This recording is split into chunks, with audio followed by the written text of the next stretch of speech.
Assalamualaikum warahmatullahi wabarakatuh.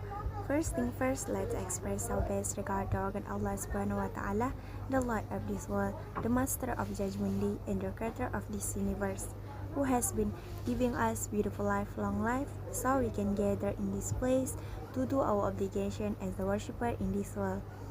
Sanian, salatan wa salaman ila rasulina Muhammad sallallahu alaihi wasallam wal malik minal malikiyat islamiyah summa sabil insan ila muhasabil insan. Terima kasih atas kesempatannya. Kami daripada kelompok 3 akan memaparkan materi kami, yaitu siklus pengembangan sistem akuntansi informasi. Adapun anggota kelompok kami terdiri daripada saya sendiri, Ramla, yang kedua Sahrani, dan ketiga Nuriati, dan yang terakhir Retno Anggreni. Adapun bahasan materi kami yaitu yang pertama siklus pengembangan sistem, yang kedua tahap perencanaan sistem, yang ketiga tahap analisis sistem, yang keempat tahap mengumpulkan fakta, informasi atau bukti-bukti terkait, dan yang kelima tahap laporan, dan yang terakhir pendekatan perancangan dan pengembangan. Adapun materi pertama yang akan dibawakan oleh saya sendiri yaitu materi siklus pengembangan. Siklus adalah proses pembuatan serta pengubahan sistem dan model serta metodologi yang digunakan untuk dapat mengembangkan sistem-sistem tersebut. Dan adapun sistem akuntansi informasi itu yang pertama, perencanaan sistem, yang kedua, analisis sistem, yang ketiga, desain konseptual, dan yang keempat, desain fisik, dan yang kelima, implementasi dan konversi, dan yang terakhir, operasi dan pemeliharaan. Adapun penyebab kegagalan pengembangan sistem ini yang terdiri pada kurangnya penyelesaian pengembangan sistem, yang kedua adanya kerusakan dan kesalahan perancangan, dan ketiga pengembangan sistem yang tidak dapat dipelihara, dan yang terakhir kurang sempurnanya evaluasi kualitas dan analisis biaya. Seterusnya kita beralih kepada materi yang kedua yaitu tahap perencanaan sistem. Dan tahap perencanaan sistem terbagi kepada dua, yaitu pemakai dengan yang tim. Dan kita sebagai pemakai yang pertama itu harus mengenali suatu masalah. Nah, kita mensurvey dan mencari data-data informasi yang baru. Yang kedua, kita merumuskan masalah. Setelah kita mendapatkan data-data tadi, nah kita merumuskan masalah-masalah dan kita mengkonsultasikan dengan pihak tim. Dan seterusnya menentukan tujuan sistem dan kita tentukan masalah tadi, dan sekali lagi kita mengkonsultasi lagi dengan pihak tim. Dan yang terakhir itu identifikasikan kendala sistem sebelum kita membawa kepada pihak tim untuk agar dia mengadakan studi kelayakan, dan setelah itu menyiapkan laporan studi kelayakan dan kembali kepada pihak pemakai apa kita setuju atau tidak. Jika setuju jika tidak kita dapat menstop berhentikan proyek tersebut, dan jika kita setuju kita dapat menciptakan mekanisme kontrol. Nah, itulah tadi pemaparan materi kedua daripada saya. Seterusnya saya serahkan kembali kepada pemateri ketiga. Terima kasih. Assalamualaikum warahmatullahi wabarakatuh. Perkenalkan, nama saya Sahrani dengan NIM 2020203862201037. Baiklah, langsung saja saya akan memaparkan materi selanjutnya yaitu mengenai tahap analisis sistem. Adapun pengertian dari analisis sistem yaitu sebuah teknik pemecahan masalah yang mendekomposisi sebuah sistem menjadi komponen-komponen penyusunnya dalam rangka mempelajari lebih jauh bagaimana komponen sistem tersebut bisa bekerja dan berinteraksi dengan komponen yang lainnya dengan tujuan tertentu. Adapun kegiatan utama pada tahap ini ada 3. Yang pertama, mengumpulkan berbagai fakta, informasi, dan bukti-bukti terkait. Yang kedua, membuat laporan analisis. Dan yang ketiga, mengkaji atau menganalisis berbagai temuan yang ada. Kemudian, materi selanjutnya yaitu mengenai tahap pengumpulan fakta, informasi, atau bukti-bukti terkait. Yang pertama yaitu melakukan interview. Yang kedua, mengajukan kuesioner. Yang ketiga, mengumpulkan berbagai dokumen, formulir, memo, catatan, laporan, dan sebagainya. Yang keempat, meminta salinan berbagai pedoman atau manual dan dokumentasi. Yang kelima, meminta salinan akte pendirian perusahaan, salinan notulen rapat.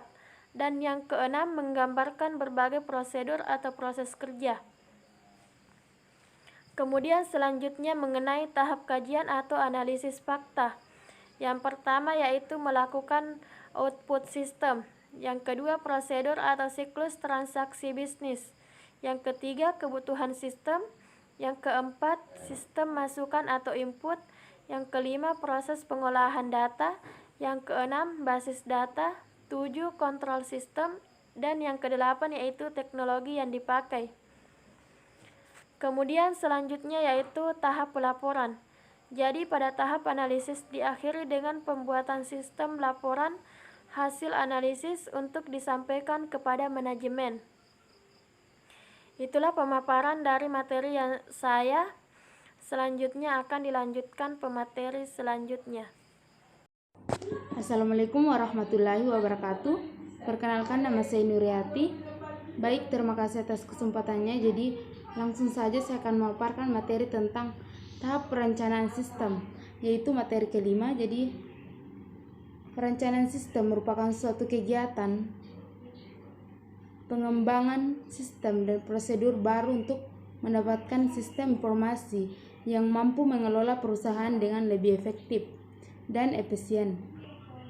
Pada tahap ini terdiri dari 2 tahap perancangan sistem. Yang pertama adalah tahap perancangan sistem konvensional. Sistem konvensional adalah sistem yang masih menggunakan perangkat manual dalam sistemnya. Komponen utama dalam sistem tersebut adalah manusia. Sistem konvensional sendiri memiliki keuntungan fleksibel dan proses dapat disesuaikan dengan kebutuhan karena operator pun berisi manusia. Yang kedua adalah tahap perancangan sistem fisik.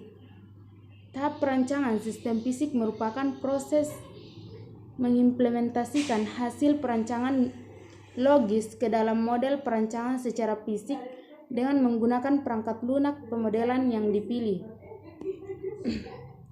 Selanjutnya adalah tahap pengimplementasian sistem, merupakan tahap di mana sistem yang telah dirancang pada tahap sebelumnya diterapkan, berupa perangkat lunak maupun perangkat keras yang digunakan. Yang pertama adalah menerapkan rencana implementasi. Rencana implementasi dimaksud untuk mengatur biaya dan waktu yang dibutuhkan selama implementasi. Dalam rencana implementasi ini, semua biaya yang akan dikeluarkan untuk kegiatan implementasi perlu dianggarkan dalam bentuk anggaran biaya. Yang kedua adalah melakukan kegiatan implementasi. Berikut ini merupakan kegiatan dari implementasi. Yang pertama adalah pemilihan dan pelatihan personil, pemilihan tempat dan instalasi perangkat keras dan perangkat lunak, pemrograman dan pengetesan program pengetesan sistem konversi sistem. Yang ketiga adalah tindak lanjut implementasi. Analisis sistem masih perlu melakukan tindak lanjut berikutnya. Setelah sistem baru diimplementasikan, analisis sistem masih perlu melakukan pengetesan atau penerimaan sistem. Pengetesan ini berbeda dengan pengetesan sistem yang telah dilakukan sebelumnya. Assalamualaikum warahmatullahi wabarakatuh. Perkenalkan, nama saya Retno Anggreni. Sebagai pemateri terakhir atau pemateri ke-6 akan memaparkan materi saya. Sebelumnya, terima kasih kepada moderator yang telah memberikan saya kesempatan untuk menjelaskan. Adapun materi yang akan saya jelaskan di sini yaitu tahap operasi sistem. Adapun di mana tahap operasi sistem adalah tahap akhir dalam pengembangan suatu sistem. Pada tahap ini, sistem baru telah dijalankan dengan baik. Agar komputer dapat digunakan untuk mengelola sebuah data menjadi sebuah informasi, maka diperlukan sebuah sistem yang disebut sistem komputer.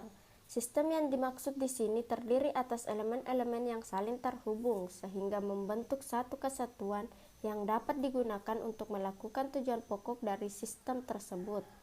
Dapat kita lihat pada bagian di atas, di sini terbagi menjadi tiga. Yang pertama pemasukan, yang kedua pemrosesan, yang ketiga pengeluaran.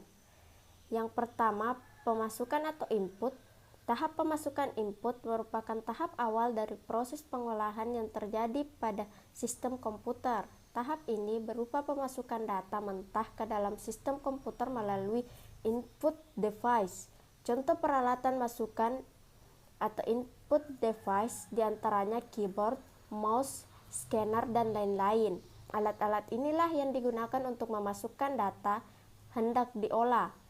Seperti keyboard berfungsi untuk memasukkan huruf, angka, dan juga simbol-simbol ke dalam komputer yang selanjutnya akan diproses. Yang kedua, pemrosesan atau proses. Data yang telah dimasukkan melalui peralatan input tadi akan diproses. Tahap proses ini dilakukan oleh processing device, yaitu CPU. CPU ini dapat melakukan fungsi perhitungan dan logik untuk perbandingan ELU dan juga mengawal CO. Pada tahap ini, data yang masih mentah tadi diproses sebagai maklumat sehingga data tersebut siap dicetak menjadi informasi yang lebih bermanfaat.